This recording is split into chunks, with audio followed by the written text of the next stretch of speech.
भक्तों के भगवान। एक कहानी।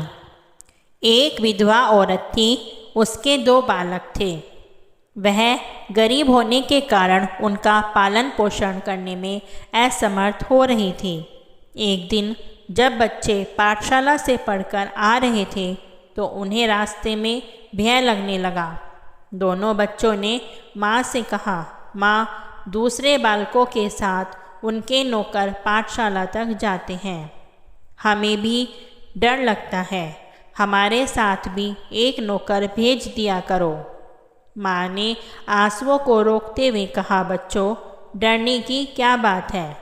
जिस जंगल में तुम्हें डर लगता है वहाँ तो तुम्हारे मोहन दादा रहते हैं।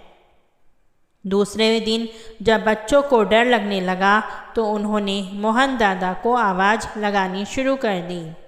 भक्तों की पुकार पर मोहन दादा सुंदर श्याम सलोना स्वरूप धारण कर मोर मुकुट धारण किए प्रकट हो गए और उन बच्चों को जंगल के रास्ते को पार करा दिया। जब बच्चे अपने घर पहुँचे तो उन्हें यह घटना अपनी माता को सुनाई। माँ को बच्चों की बात पर विश्वास नहीं आया। एक दिन गुरुजी ने बच्चों से कहा, कल सभी एक एक लोटा दूध लाएंगे।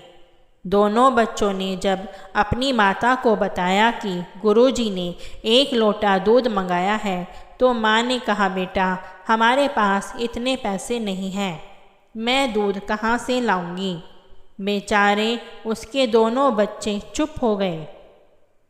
जब वे पाठशाला जा रहे थे उन्होंने भय के कारण मोहन दादा को आवाज़ लगाई।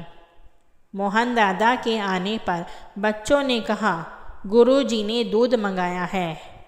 मोहन दादा ने 1 लोटा दूध दोनों बच्चों को दे दिया।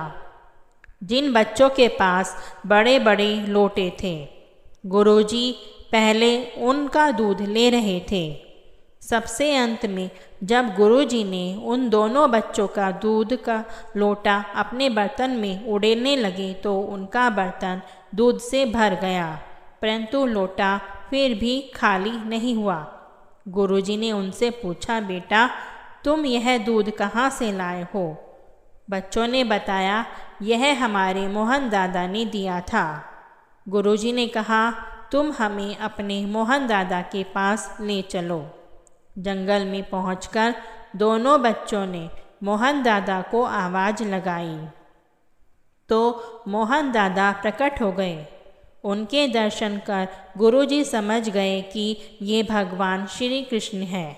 गुरुजी ने उनके चरणों में साष्टांग प्रणाम किया। दोस्तों, अगर आपको यह कहानी अच्छी लगी हो तो इसको लाइक, शेयर और कमेंट करें।